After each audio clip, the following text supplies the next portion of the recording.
పార్టీలో చేరిన మీకు, అదేవిధంగా ఇప్పుడు ఎవరైతే పోయినారో వాళ్ళకు కూడా నేను ఇదే చెప్పినాను. నాకేమి ఇది 4వ ఎలక్షన్ నాది. అతి చిన్న వయసులో 26 ఏళ్ళకు రాజకీయాల్లోకి వచ్చా. 28 ఏళ్ళ వయసుకి నేను ఎమ్మెల్యే కావడం జరిగింది. నాకు ఒక ఎమ్మెల్యేగా నాకు పూర్తి సాటిస్ఫాక్షన్. ఎందుకంటే వివిధ రాష్ట్రాలకు సంబంధించిన వాళ్ళు కూడా, ఈ తెలుగు రాష్ట్రాల్లో కావచ్చు, పక్కనున్న కర్ణాటకలో కావచ్చు, ఇంకెక్కడైనా కావచ్చు, కేతిరెడ్డి అంటే ఒక బ్రాండ్. కేతిరెడ్డి లాగా పని చేయాలి అనేది చాలామంది ఎమ్మెల్యేలని పోయినప్పుడు కేతిరెడ్డి లాగా పని చేయాలని చెప్పేసి, అంతకంటే ఒక ఎమ్మెల్యేగా నాకు పెద్ద సాటిస్ఫాక్షన్ ఏమి ఉండదు. కానీ ఈరోజు వచ్చిన ఢిల్లీ వాళ్ళకు కావచ్చు, ఈ అసత్య కుమార్ కూడా నేను ఒకటే చెప్తున్నాను. నేను చాలా వరకు అభివృద్ధి కార్యక్రమాల్లో, సంక్షేమము, మన ఊరికి ఏం కావాలో అన్నీ చేశాను. గతంలో నేను ఈరోజు వాళ్ళని కూడా కోరదలుచుకునేది ఒకటే. నేను గతంలో మన ధర్మవరంలో ఉండేది చేనేత పరిశ్రమ. ఆ చేనేత పరిశ్రమ నమ్ముకొని వేలాది కుటుంబాలు బతుకుతూ ఉన్నాయి. వాళ్లకు గతంలో ఎన్డీఏ వచ్చిన తర్వాతనే 5% జీఎస్టీ వేయడం జరిగింది. అది పెంచుతామంటే నేనే పోయి ఆ జీఎస్టీ వేయకూడదు, ఇబ్బంది పడతారని నిర్మలా సీతారామన్ గారికి అర్జీ ఇవ్వడం జరిగింది. అర్జీ ఇచ్చిన తర్వాత ఆమె పెంచలేదు.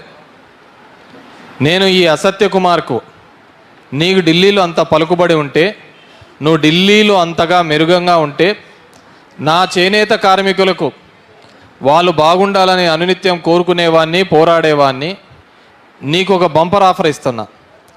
నువ్వు గన ఈ ఎలక్షన్ తేదీ లోపల గన నిర్మలా సీతారామన్తో చేనేతల మీద ఈ 5% జీఎస్టీ తీసేస్తామని చెప్పేసి ఒక ప్రకటన చెప్పి, నేను ఎలక్షన్ కూడా చేయకోకుండా ఇంట్లో కూర్చుంటాను, మా చేనేత కార్మికులు బాగుపడతారు అంటే అని చెప్పి ఒకటి.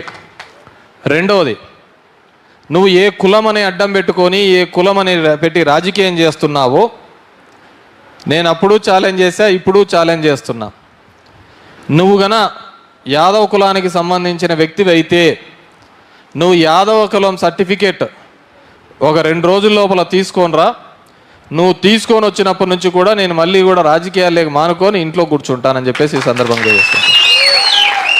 ఎప్పుడూ కూడా అబద్ధాల మీద నువ్వు బతుకుతూ అందరినీ కూడా మభ్యపెట్టే విధంగా దగ్గర 20-30 సోషల్ మీడియాలో యూట్యూబ్ ఛానల్ కొన్నాడు.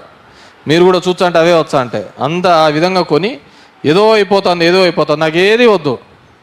ఇది 4వ సార్లు నేను చేయగలిగినదంతా కూడా చేసిన ధర్మవరానికి. ఇక మిగిలిపోయిన ఈ కార్మికులు బాగుపడతారన్నా, నువ్వు ఏ కులం మీద అయితే చేసుకుంటున్నావు ఆ 2 నిరూపించు చాలు. నేనే పక్కన కూర్చుంటా, నువ్వే చేసుకో ఎలక్షన్, నాకేం ఇబ్బంది అట్లా. మా వాళ్ళు బాగుపడతారంటే అంతకంటే నాకు కావాల్సింది లేదు. ఎందుకంటే నేను ధర్మవరం నియోజకవర్గం తప్ప వేరే దాని గురించి పెద్దగా ఆశించను కూడా. మా ఊరు వాళ్ళు బాగుండాలనే కోరిక తప్ప. కాబట్టి నువ్వు ఆ కార్యక్రమం చేస్తే బాగుంటుందని చెప్పేసి తెలియజేసుకుంటున్నాను. లేదు చేత కాదు అనుకుంటే ఇట్లా ఎమ్మెల్యేలని ఇదే కూలీలాగా ఇలాగే మోసం చేస్తావంటే అది నీ విజ్ఞతకే వదిలేస్తాను. కాబట్టి పుర ప్రజలు కావచ్చు, ధర్మవరం ప్రజలు కావచ్చు, అందరూ ఆలోచించుకోవాల్సింది.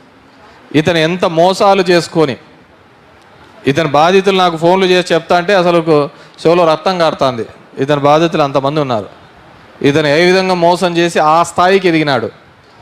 వెంకయ్య నాయుడు దగ్గర శిష్యరీకం చేసి ఆయన్నే ముంచే స్థాయికి ఎలా ఎదిగినాడు అని చెప్పేసి ఎవరిని అడిగినా కార్పొరేట్ సర్కిళ్ళలో ఎవరినైనా కానీ బయటకు పోయి అడిగితే తెలుపుతాడు ఇతను ఏ విధంగా మోసం చేసినాడు వెంకయ్య నాయుడు కూడా అని చెప్పేసి.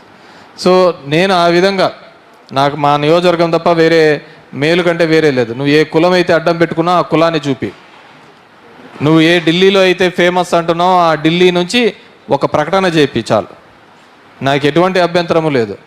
కాబట్టి మీరందరూ కూడా ఇలాంటి అసత్యాలు చెప్పుకొని ఎప్పుడైతే తప్పుడు మార్గంలో పైకి వచ్చినాడో, తప్పుడు పనులు చేసుకుంటేనే పైకి వచ్చినాడు, తప్పుడు కూతలు కూసుకుంటేనే పైకి వచ్చినాడు. కాబట్టి అతనికి మన ధర్మవరంలో కొట్టిన దెబ్బకు మళ్ళీ ఎవరే కానీ ఇలా నెల రోజుల ముందు వచ్చి సూట్ కేసులు తీసుకొని వచ్చి డబ్బులు పంచుతూ రాజకీయం చేస్తే ప్రజలు సరైన గుణపాఠం చెబుతారు అనే ఒక బలమైన తీర్పుని ఇవ్వాల్సిందిగా ధర్మవరం ప్రజానికాన్ని అందరినీ కూడా పేరు పేరున కోరుకుంటున్నాను.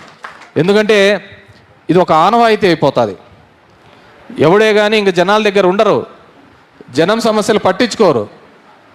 లాస్ట్ 3 నెలల్లో ఎలక్షన్లలో ఆడుకోబోతారు, సంపాదించుకుంటారు, వస్తారు, ఈడ పనిచేస్తారు, విచ్చలవిడిగా పనిచేస్తారు, మళ్ళీ పోతా అంటారు. ఇది ఒక తప్పుడు సాంప్రదాయం అవుతుంది. ఎవరైనా కానీ ఒక రాజకీయ నాయకుడు అంటే జనంతో ఉండాలా, జనం కోసం పనిచేయాలా, జనం కై బతకాలి.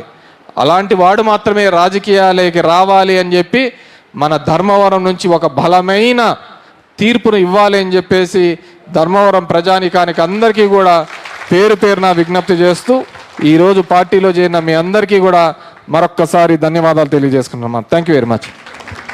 మా నమ్మకం నువ్వే జగన్, మా నమ్మకం నువ్వే జగన్, మా నమ్మకం నువ్వే జగన్.